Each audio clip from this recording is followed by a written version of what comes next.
There's no mystery at the heart of Notes on an Execution, Danya Kukafka's poetic and mesmerizing second novel, William Morrow, 320 pp. Out of 4, out Tuesday.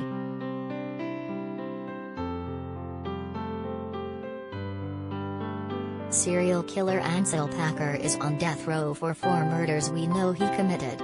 When we meet him, he's ticking down the last 12 hours of his life, hoping in equal measure for a reprieve from the state or a fantastic escape. Neither seems like a realistic possibility, while also examining the choices he made that brought him to his ultimate fate. There must have been a time before you were like this.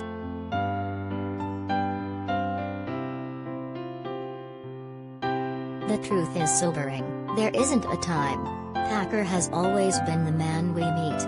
As a child, he tortured animals, flayed them and displayed them. He was the kind of kid we know all too well in reality and fiction, the kind who ends up recognizable by a single name, like Dahmer, or by a horrific nickname, like the Night Stalker.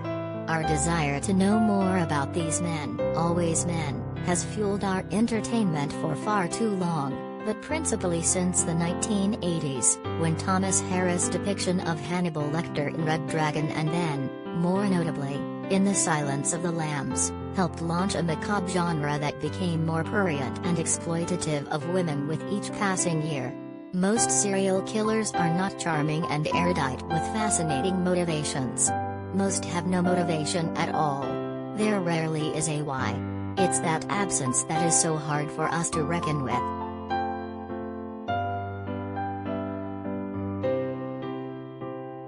Succession star Brian Cox talks memoir, Logan Roy's planned exit, turning down Game of Thrones.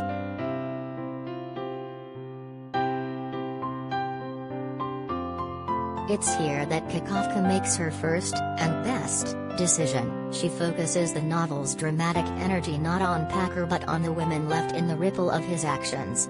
These are not the victims of Packer's crimes in a direct way, but rather the women who live in the wake of his existence. His mother, Lavender. His ex-wife's twin sister, Hazel. Saffron, a young woman who lived with Packer in a foster home and later, as a detective, becomes obsessed by him. Their stories frame the murders that put Ansel away, but their stories are also about their own narrow escapes.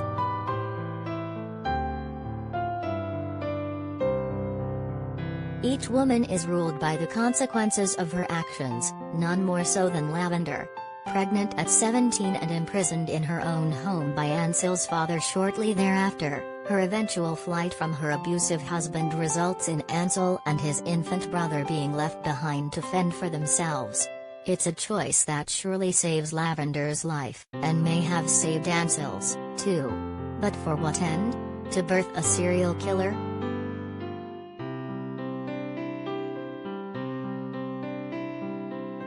Roseanne's daughter Jenny Pentland recalls growing up in comedy clubs and mental institutions.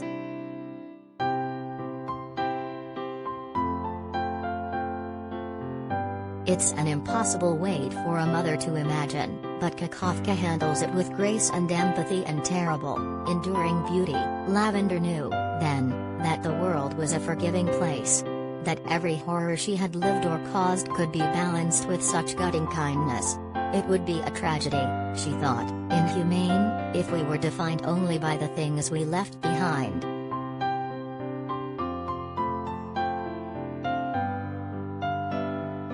And that's true. Lavender is not defined by the past. None of the characters are. They are haunted by it.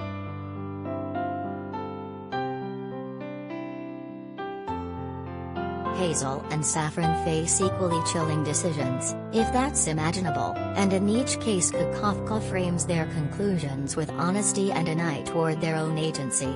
They must live, somehow. In that way, Notes on an Execution is reminiscent of Ivy Pacoda's excellent These Women, both novels sharing a victim-forward narrative that is a relief to read after years of serial killer hagiography. It's also no less thrilling.